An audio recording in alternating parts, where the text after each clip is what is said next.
conversation is really about, there's been so much going on a daily basis. We get information about what financial opportunities there are, who's getting it, who's not getting it, why you're not getting it. And I know you have many opportunities to join a lot of these calls. This particular one, we're doing it this way because I think an honest, jump in. I see Steve Franchosa joined us, who is a CPA from City Island. So welcome aboard. Hello, Dolores. So this is really about asking the questions. We have our two experts, Brianna and Brian, who work with Paycor, and they'll explain what Paycor is. We are waiting on TD Bank's representative, Richard. And if I don't mention one side of your name, it's because I refuse to destroy your name in the process. But this is really about you asking the questions. We're not going to bombard you with a lot of critical information, or rather difficult information that can get very confusing. Most of you will know that the stimulus second round of applications went out yesterday at 10:30. It is my understanding the SBA, and Clarence can probably clarify, SBA system crashed. And again, our small businesses seem to be the ones that are paying the price or not being able to access the monies. Some of the banks have so many applications in queue that they were not able to open it up to new clients. So there's just a lot of information. So here at the Chamber, we're trying to educate ourselves with great partners like Brian, Brianna, and some of our banking partners. And so they will make the presentations. I ask that you mute yourself while the conversations are happening, and then feel free to unmute so that we can have an honest conversation. I mean, I had tons of questions for Brian and Brianna when I had a conversation with them last week, and I believe they're going to mention some of those questions that I had that they were so wonderfully answered. And let's see if we can assist all our small businesses. My hope after all of this is that you share out with your colleagues and your partners that the Chamber's here to provide you with as much information as we possibly can in the most layman terms that we possibly can. And if we don't have the answers, we have enough partners that can find us the answer. So this is a very informal, how are you, pleasure greetings. And I am going to turn it over to Brian if you want to take the lead. I'm going to ask that everybody mute yourself temporarily, and then you're going to feel free to jump on and ask as many questions. If I'm not mistaken, at the bottom of your screen, you will have a chat box so that if we find too many people talking over each other, we will definitely write your question and we'll answer as many, if not all of them, while we're on this call. So thank you for joining us. Brian, the floor is yours, or the screen, whichever the case. Thank you. And I know Rich Testovich from TD Bank is joining right now. So good morning, everyone. Hope everyone's staying safe and healthy. My name is Brian Auerbach. I work with Paycor. I'm going to let Brianna explain Paycor a little bit more, but I run our partnership with TD Bank, which is another reason why I'm on the call. So we're a payroll company. We're partnered with TD Bank in the Metro New York area. And we'll be happy to answer anyone's questions as much as we can. I see Rich is getting on, just setting his camera up. In the meantime, I'm just going to turn it over to Brianna to introduce herself, her role, and then also a little bit about Paycor. Wonderful. Yeah, thanks, Brian, and good morning, everybody. I'm so excited to meet all of you, at least virtually, doing the best that we all can right now. Like Brian said, in the simplest terms, Paycor is an HR and payroll technology company. We really pride ourselves on our service, and I think having events like this really just showcases that. Like Lisa said in her introduction, this opportunity is really for you all as business owners to ask those real questions that have been on your mind. There are loads of information and flyers and webinars going on right now, but realistically, we all know it can be very hard to sit down and just, read or be able to distinguish those things on your own. So I'm really excited to have this opportunity to not only explain these regulations and things that are going on and hopefully help you, but also take feedback from you all as business owners and, you know, really people who are on the front line of all of these changes that are going on right now, and just kind of learning more about what's really going on. So thank you all for joining. Looking forward to seeing how this goes. Thank you. Thanks, Brianna. And I guess I'll turn it over back to Lisa if you want to go to Rich Testovich from TD Bank. Yes. So one of the amazing things about TD Bank, and I'm not just saying it because I'm one of their partners, but during the first round of the PPP processing, they did over 26,000 small business loans, and over 80% of them went to companies with under 25 employees. So I know these guys are and ladies are working day and night to get this stuff approved, and they have been. So, Rich, I'll turn it over to you, and I'm sure people have more questions for you than the rest of us. Sure, and you know, obviously, we're all working around the clock here to take care of these applications. It is a tremendous amount of volume. The bank is up and running virtually, essentially, with everybody working out of their homes remotely, and it's an incredible challenge, as you could imagine, just like everybody else is dealing with, that we're dealing with, to sort of get through this. But it is working. It's working well, as Brian just said. I mean, literally 26,000 applications were processed the first wave. So now we're into the second wave, and we are open taking applications as we speak. So you can do that right on our website. And you know, if anybody needs help with the process, you know, our store managers are there to help. We're here to help. You certainly can reach out to me directly, or through Lisa, or through Brian. We can answer any questions that you may have. But a lot of the information is out there on the SBA's website. We have information on our website as well. You know, we are happy with the process that we've made, but obviously the way this was rolled out was very difficult for everybody. We essentially got an online platform up and running, you know, in a week's time, a little less than a week's time, and we're able to accept, you know, applications virtually. So, you know, we're proud of that, but it's still a tremendous effort.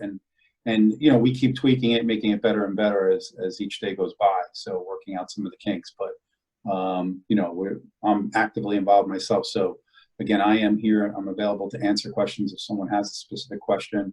So please go ahead. And Richard, can I ask you to put your information in the chat box so everybody can access it? Sure. If you don't mind.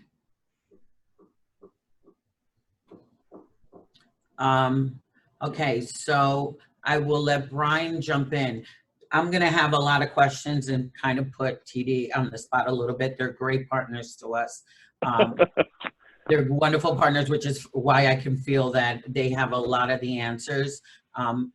A lot, if not most of all the people that are on this webinar this morning are really very small businesses. So first of all, let me thank TD for handling the small businesses that are assisting. Clarence, I believe, is still on. Clarence has been a partner in assisting in packaging loans. And before more of the presentation goes on, there's a couple of things that eventually we'll need answers to. Is one, I understand that SBA's site crashed yesterday or this morning, and they were trying to bring it up. I don't know how that impacts the banks. Two, the SBA gave some really depressing information about that they across the country, they're seeing about a small business close every hour. And my fear is that's going to happen higher in the Bronx. And not to say that we may have all the solutions, but I'm hoping that my professionals in the financial world, in the one of the biggest questions was on the payroll and what gets forgiven, not get forgiven, and what will happen with round 3 that I understand is being in conversation. So that's a lot that I'm putting out there, but just for people to think about the type of questions that we've been having, and maybe some of my experts can do that for us. Brian and Brianna, you want to tell us a little bit more about Paycor? Because I know, I will say, Paycor helped me understand and share out the information as it relates to how to do the payroll portion of PPP, which has been one of the bigger questions. You know, the 75%, when do I have to file it? Do I have till the end of the year? What does a head count mean? Is a head count full-time, part-time? You know, if you can sum it up for us in some level, that would be wonderful. Sure. And I'll go quick, and I'll kind of let Brianna swing in and take anything I miss. So with the PPP, or the Paycheck Protection Program, 75% of the loan can be is to be dedicated towards payroll. So what do the payroll fees include? It's the actual paying someone, state and local taxes. Federal taxes are not included in this, but they can be deferred. Then you have health insurance, medical benefits, any ancillary policies, those can be covered. And so can either a 401k, 403b, or pension or retirement contributions can be included as well. Up to $100,000 a year. So if you have someone making $200,000 a year, they're capped off at the $100,000 mark. But theoretically, you can make more than that because of the ancillary stuff that they are adding to it. You have 8 weeks to utilize the payroll side of the money. So that is from the date that, let's say, TD Bank funds that money, the 8-week calculator is on. You know, we know that with the way, you know, if you have minimum wage employees and the federal government's going to give them the extra $600 bump in unemployment, that you may have people that are not coming back to work or that no longer work there. So you have until June 30th to get back to the full-time equivalent. So FTE, full-time equivalent headcount of where you were prior to the whole COVID, the corona, whatever we're calling it today, pandemic. So that is kind of my quick 15 seconds on it. The biggest thing is about it now is getting the information in your payroll system, whatever payroll system it may be, because it's your system of record for your employees that taxes are based off and everything else. So getting the data in now with people that are either taking time off or what's going on or how we're accumulating that, just so it's easy to report. Because the biggest thing about this money, why the loan, if it has to be repaid, is at 1% over 2 years. We're still looking to make sure that most people can get this as it turned in from a loan into a grant, so you don't have to pay it back. That's all I got for right now. I don't know if I missed anything, Brianna. No, you pretty much hit it right on the head with that. The only thing I will say is just kind of double down on what Brian just finished that with. However you are doing payroll, just make sure to get that information entered sooner rather than later, because I can promise you, you know, once things do start to kind of pick back up again and business goes back to as normal as it will be a tedious and very time-consuming task to try to go back and reconcile that. So. Yeah, and one of the big things that the government has kind of stated, because it's a very long bill, is just to, I mean, focus on doing the right thing. So if you have a question about what's going on, or is just focus on what's right and wrong and do what's right. And that generally should keep you in the clear for most things that are going on related to the CARES Act and FFCRA, the Families First Corona Response Act. Okay, Richard, quick question. Something that Brian had mentioned, the big question, one of the big questions that we've had in a couple of stages is the head count has to be back to where it was before. They're looking at full-timers, the head count on full-timers, but does all the money need to be spent by June 30th? Because this second round of PPP just went in yesterday, which means by the time they see their money, we're looking at about 2 weeks. What does that mean for the people getting the money?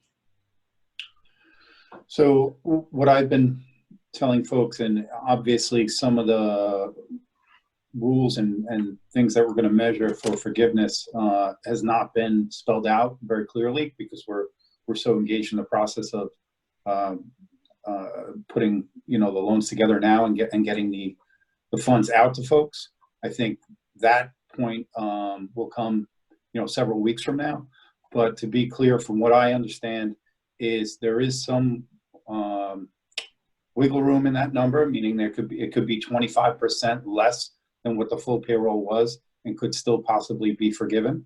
I think Really? that's going to be, right? So if you think about the calculation, it's basically 2.5 months of payroll, or 10 weeks. And then 8 weeks of payroll is what should be applied to payroll only. And the other 2 weeks, or 25% of the amount, is for other expenses, health benefits, utilities, mortgage interest, rent. So that amount by itself is what people should really gauge. However, if they can't get back up to full payroll, there is some language in the CARES Act that a portion of it could still be forgiven. So maybe not 100%, but certainly there would still be a piece of it that could be. So some of the tools that we're going to use to measure that have not been spelled out, and Brian, you may be able to give an opinion on that. But you know, obviously the information that we've received in order to make the loan has varied from 1099s, Schedule Cs, 940s, 941s. So a lot of different information is being used to put the loans together. However, what we're going to measure going forward still has to be laid out. Okay. Okay, so I have a couple of questions. I'm going to turn it in because I see people. There's a question on this side from John Serini. His question is, what about the company that just started up in January and did not have any payroll yet? They had contracts ready to go, workers were set to start, then the quarantine happened. They're stuck in the middle without income, being self-employed, but no PPP. Can we apply based on contracts or projected income and payroll? That's a really good question, because I had that question from somebody else who paid 3 months of rent to open up their business just as the city closes down. Richard? So part of the question is, did you have any payroll prior to all this? You know, like even just an executive team, admin team, was there any payroll there? Because if there was a payroll in any payroll in 2020, 2019 doesn't really make a difference. Then you can apply for some of the loan based on that. I'm going to defer to Rich whether having contracts would be something they would loan to. So, you know, it's a great question. And, you know, again, I may not have the best answer for it, but, you know, my understanding of the program, it really is a paycheck protection program. So if there's no payroll, you know, in my opinion, it probably doesn't qualify. But there are a lot of other alternatives out there in the market. EIDL loans, you know, the emergency SBA loan, as well as some New York State options that they could go for. So I don't have everything in front of me to share, but certainly if you reach out to me, I can get back to folks what the options are out there. Clarence, can I point to you to see if you can add to Richard's? Yeah, can you hear me, Clarence? Yes. Can you hear me? Can you? Okay. Yes, that's a good question. Good point. What we're starting to see, a lot of clients just not needing just for payroll. They're clients that have that need things like inventory, accounts receivable, different kinds of financing needs. And so what we're doing now, we're talking to. I know the banks are so busy right now. It's difficult for them to talk about anything other than the disaster programs. But the challenge right now is to find the other lending resources. Some of the CDFIs, something that I know this is a TD Bank discussion, but to talk to someone that might be available to take an application right now. I had a client just now that got a contract to do disaster food distribution, and they needed some money. So we had to find an alternative to get that, make that happen. So you're starting to see now, not just payroll, but accounts receivable. Right now, you got clients that owe you money and they can't pay because they're out of business. So I guess in a nutshell, just plain old working capital. So a startups is difficult to begin with, but the definition of a startup is a business is a business for the next 6 months. For that person that started in January or February, it would be considered a startup, and we're going to get some startup finance for that person. So PPP aside, the economic injury aside, we just need plain old conventional financing. And we can, between Lisa, you can help with that, and so can we. Yeah. So John Serini, I believe you're muted. Can you unmute yourself for a second and tell us if that somewhat answered your question?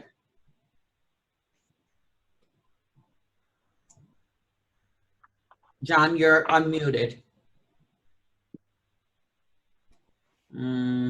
Okay. I'm going to say he has technical difficulty. So will somebody be talking about the EIDL program? The SBA is only giving an advance of $1,000 per employee. Richard? That program, you actually apply directly to the SBA, so it's Okay. not through a financial institution. But that is also what I heard, right? So it's just $1,000 per employee. You can apply for more, but that I believe is the forgivable amount. So John Serini can contact me or the office. If an application was already put into TD Bank, do they have to reapply? What happens for the second round? No, they do not have to reapply. If we have it and they want to check on it, that's fine. They can reach out to me. They can reach out to any of our store managers, and we'll give them the status update. Fantastic. Okay. I'm looking. And some people have texted just asking for my contact information. You know, I'll share it now, but definitely you can Google me. It does come up. So if you put in Rich, and the last name is DeZello, it's DZWLEWICZ @td.com. So you can Google that. It'll pop right up. All of my contact info is there. So again, give me some time to get back to you. At this point, we're all getting hundreds of emails a day. So I would imagine. And they can also reach out to the chamber. We have your contact information, and we can try to gather all the questions in one batch to assist in moving this forward. Okay, I know Sobro, I believe, was on the line. Is Sobro part of this CDFI that's happening? Whoever was on the line for Sobro?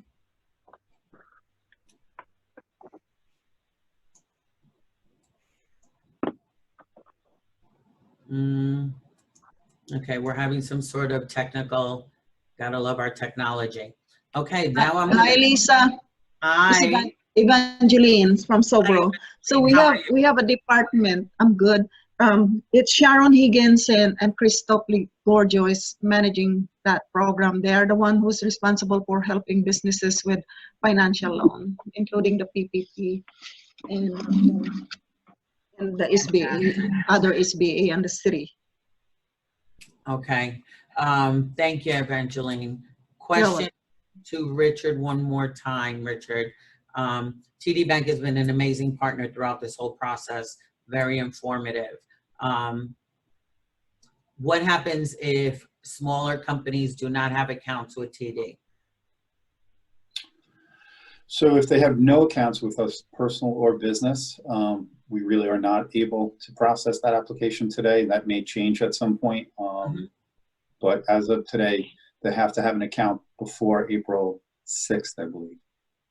Okay. Oh, okay. So if somebody, let's say that's on the line now, decides to open up an account sometime this week in anticipation of round 3, they would then qualify for when round 3 opens up? I can't guarantee that, but I would say that would be our goal. So we are trying to accommodate. Okay. The question we have, how many employees do you need to have to be able to qualify for a loan in a small bagel company? That is from Miss Carolina? Or no, I'm sorry. I don't have my glasses. So it's okay. I can answer that quick, but you can have one employee, and meaning the owner. So it really is, you know, meant for sole practitioners, independent contractors. We've had a lot of people that are 1099 employees themselves, so they apply individually. meaning not that they're paying their employees with 1099, but they are receiving 1099 income. So that qualifies because at that point they are an independent contractor, basically. So it really, it's meant for all businesses, for nonprofits, 501c3s. So, churches have applied. It really is a broad spectrum, and it's meant to, again, provide that payroll backup.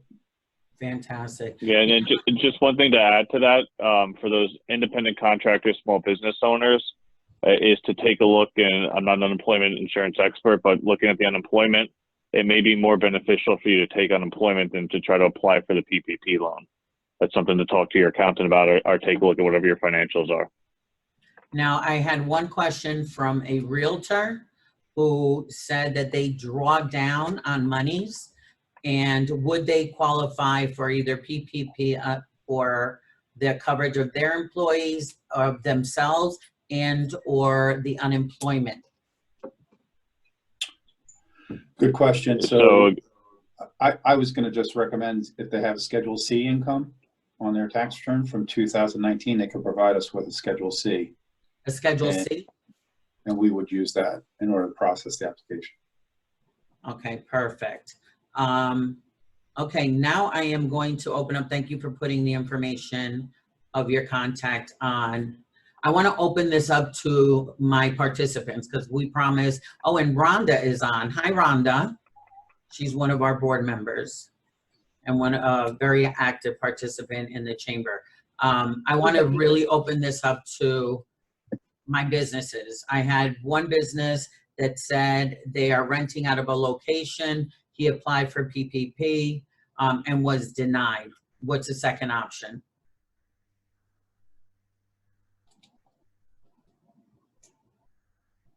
Anybody?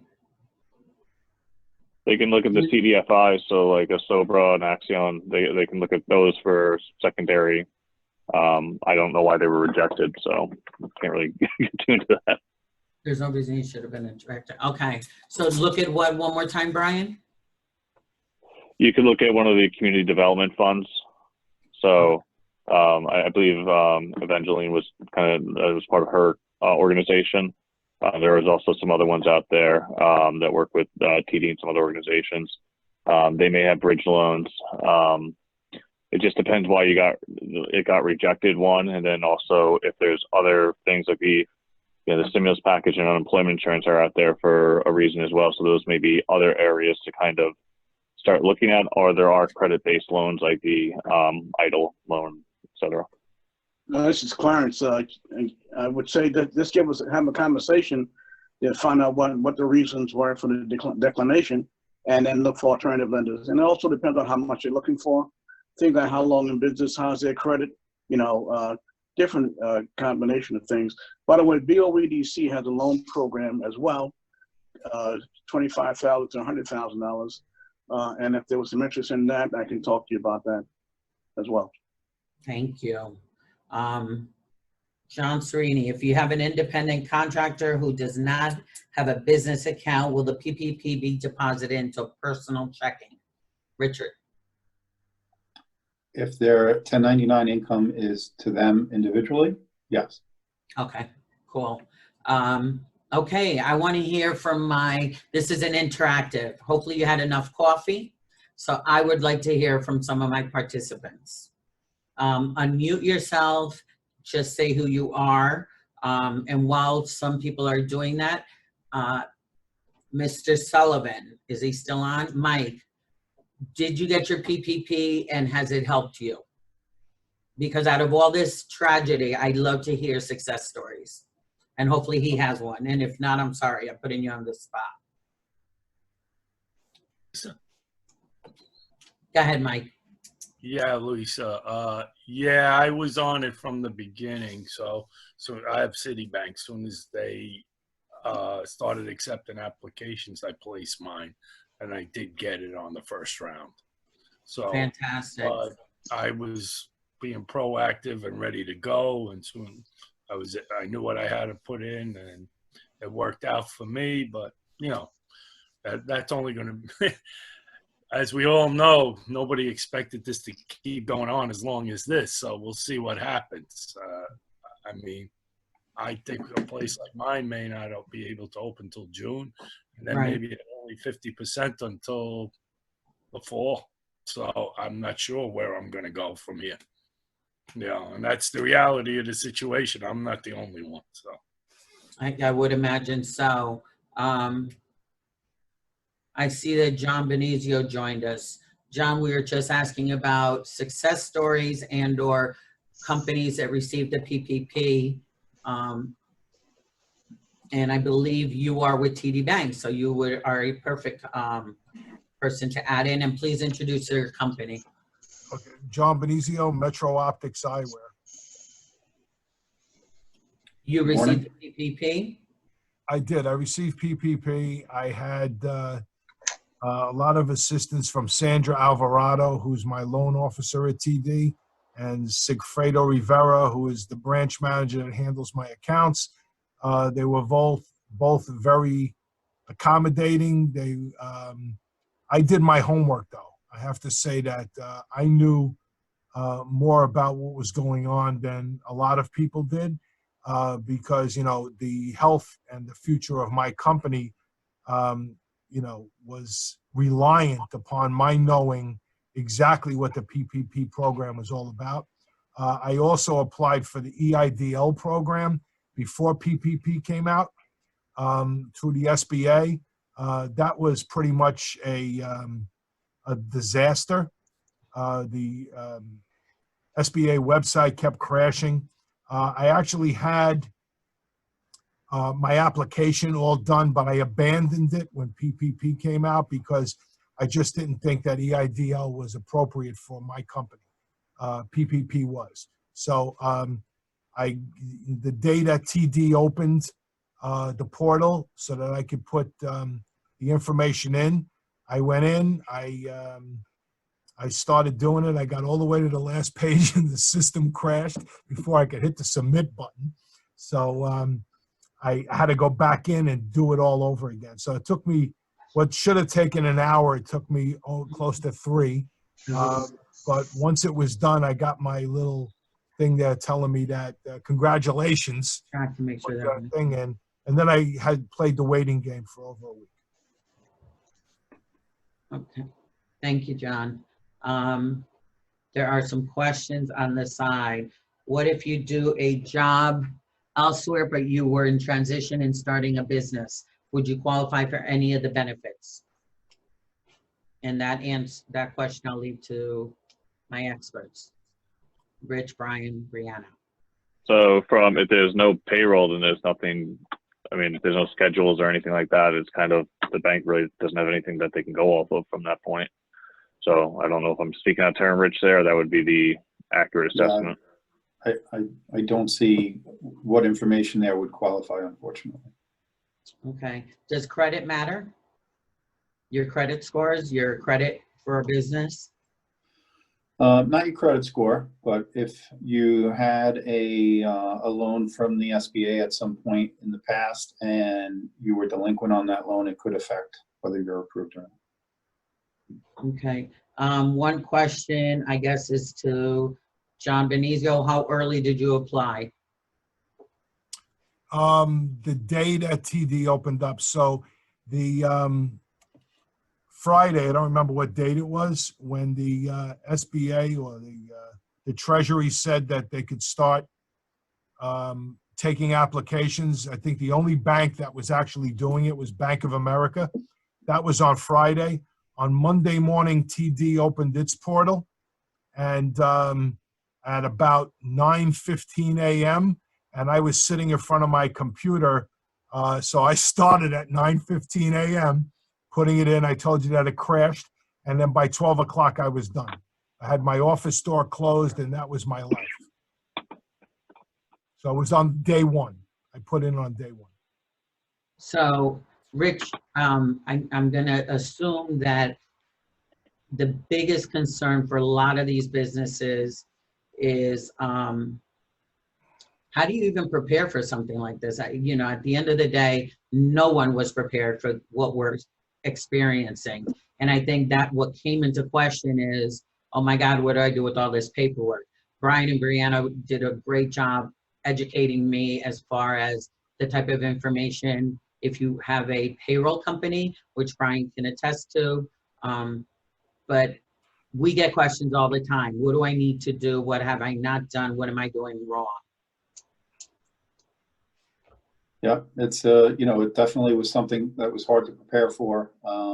And again, having people not in their offices, not having access to the information that typically would be at their fingertips, needing to reach out to their accountant or Brian or their banker, getting their bank statements together. It was a tremendous effort, I think, for everyone, the banks and our customers. So, we all have done the best that we can, obviously. We've been super flexible in terms of those folks that have provided evidence of payroll, as long as we could get something, that 940, 941, the 1099, their bank records. We've accepted payroll Excel spreadsheets with evidence to support the information that was on there. So there has been, a tremendous effort on everyone's part in order to process these applications. Yeah, and one of the big things that this whole event has shown is just the communication between your different, centers of influence, or people that you trust, to be the bank and accountant, payroll, your benefits, your insurance brokers, financial advisors, etc. When you have everyone talking to each other, it's a lot easier for a lot of these loans to come to fruition. Or, this was a worst case doomsday scenario, but in other times, when times are getting a little bit better, having everyone communicate makes it a lot easier too, if you, for whatever you need, a loan or business advice, etc.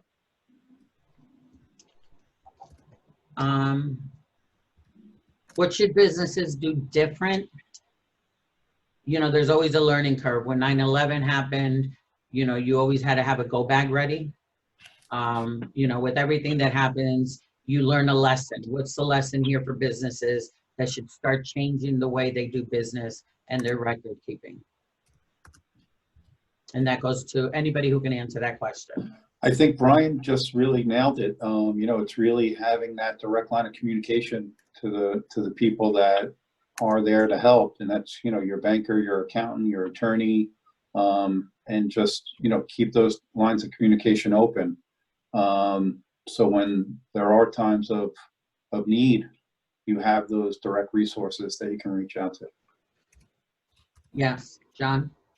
Yeah, I think that one of the lessons that most people should learn from this is that you can't really rely on other people to do what you should be doing for your own business, okay? You really need to understand where your 941 forms are, your quarterly tax returns, your NYS 45s, where do you keep that stuff?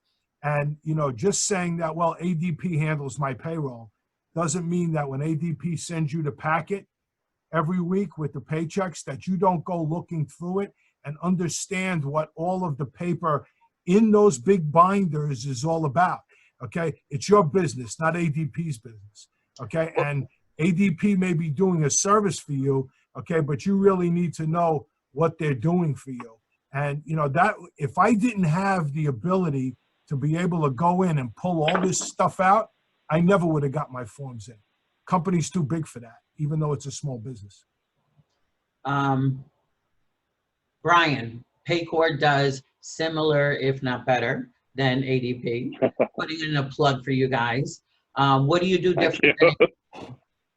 We use ADP. So I'll be honest with you. People are saying to me, are you sticking with your members? Are you only assisting?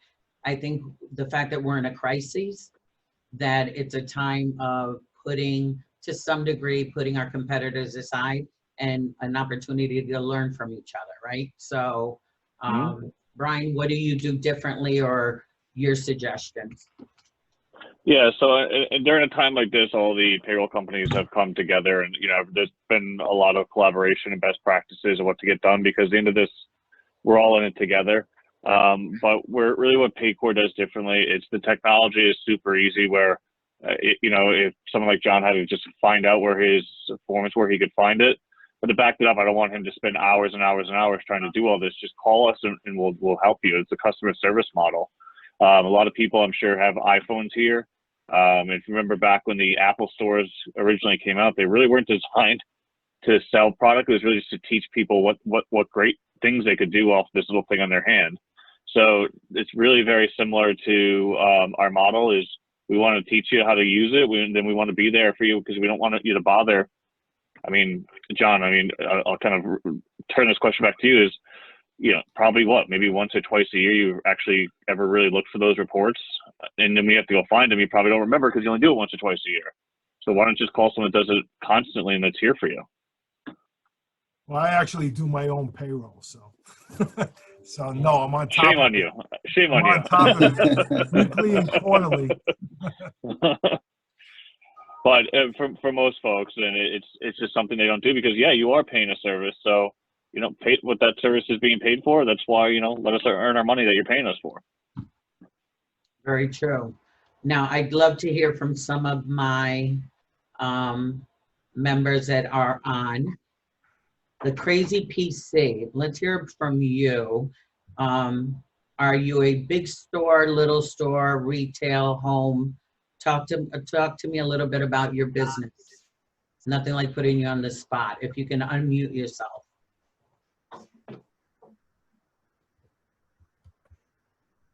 Is he still on? I don't have my glasses, so bear with me. Rhonda? Hi. Hi. So you run a events planning. Yes. Tell us your experience through all this. It's been a little disheartening to tell brides that they can't have their weddings or deal with their frustrations. But all in all, I've actually worked with a couple of nonprofits and other small businesses to get their PPP loans, and in that process has just been extremely frustrating, especially when you see the news headlines as to how banks have handled it and prioritized people other than the people that were really intended to benefit from it. But from our business standpoint, our business is really small, so the applying for unemployment was the lowest hanging fruit for us, which I've done and certified for weeks and not seen any money yet, but I'm still hopeful. We're just concerned about how things are gonna look when they open up as far as people being allowed to gather together, because that's a big part of what we do, whether it's going to be phased in with different tier levels of groups coming together, or if it's gonna be just, completely wide open, especially as the summer months come around, but we're hanging in. We're hanging in. That's good to know. Do we have any other questions from anybody on? I see a lot of new faces with some very small companies. You are free to have these discussions that we have the experts on the line to walk you through. And we have some of the other small businesses who've also been part of this. I do have a... Okay, go ahead. No, go ahead, Mr. Crazy PC. Okay. Love the name, Crazy PC. Go for it. Okay, yeah. My main question was basically if you didn't file your taxes for this year, because I'm still waiting for July 15th, since now this is the new deadline. So I don't have my taxes for this year. Can I still apply for this payroll protection plan? And also another question is this: I don't have a payroll for myself. I do the 1099. So I mean, what do I have to do? I just never get a chance to basically ask that question. So I don't know what to do from here, since I don't have my taxes for this year and I don't have basically a payroll under my name. Richard? Clarence? Yeah. No, a lot of folks haven't filed their tax returns. You're cutting off, Clarence. Okay. A lot of, can you hear me any clearer at all? Yeah, I'm getting, a lot of folks have not filed for 2019. I believe look at the 2018 returns. However, if you have a trial balance or profit and loss statement you can share, That would help. So what Okay, I've and been if you- telling folks is, you know, prepare your 1099, have you call your accountant, have them get it over to you. It's a pretty short form. Yeah. You know, Yeah. they can do that quickly. That's the best thing that you should do. Schedule Yep. C income, you could do a Schedule C. That's, you know, again, super easy to put together. You know, it obviously isn't filed, so we're going to accept it based on the signature that's on it. You know, that's kind of important. There is a cap on the program at $100,000 of salary, so that's $8,333 a month. So if you do the math at 2.5 times, it's roughly $20,832 is the number that an individual that should be what they apply for. That would be the maximum intended under the program. So, you know, just bear that in mind. So we've had a bunch of people apply for more because their salaries were higher from a 1099 perspective. But there is no minimum, so you could apply for less as well. Okay, I'm looking at the time. It is almost time, and I don't want to keep anybody further. But I have one question from Mike for future. If you receive the PPP loan, when can you apply for the EIDL emergency loan, $25,000 express loan, etc.? Anybody? Rich, Stanley, or Clarence? So, you know, we've had a lot of individuals that have applied for the EIDL loan and applied for PPP. If they have not received any funds under the program yet, we are backing that out of the application and just looking at the PPP by itself. Okay. Yep. And Lisa, I just wanted to mention one thing. Just there's my 2-second sales pitch to everyone. So we have preferred pricing if you're a TD Bank client, one, and then two, we are offering free payroll for the end of the year for new clients. It's kind of our way to see what we can do to help you guys. So if anyone has any questions about any of that, please feel free to reach out to Brianna or myself. Thank you. So I am going to wrap this up, even though I know there's a lot more questions. I want to encourage, one of the biggest issues or concerns that we have had as the chamber is getting the information out to the smaller businesses. You know, forums like this assist, and if we're not getting your questions answered, please reach out to us. We are available. You see that we have experts here that can assist, and if they can't help, we do have access to others that can. TD, you've been an amazing partner, and we want to thank you. Paycor, Brian and Brianna, thank you so much. If you have further questions, please send them to helpdesk@Bronx Chamber, and we will get all the answers to you by today. If you want to have a conversation, we are in the office. Just don't tell the government we're here. I'm tired of working from my house. So thank you guys all for joining. Thank you to my staff. And like I said, we're here to help. We're going to try to put these type of forums together at least once a week with the assistance of TD and other partners. So if there's questions you need, by all means, please reach out so that we know exactly what it is you need. We just don't want to talk for the hell of taking up your time and talking. We want to be able to actually answer your questions and make sure we find a way to keep your businesses operating. Everybody have a blessed day. Stay safe out there, okay? Thank you. You too. Thank you, everybody, for joining. Have a great rest of your day. I'll reach out to you in a few. Bye-bye. Bye-bye.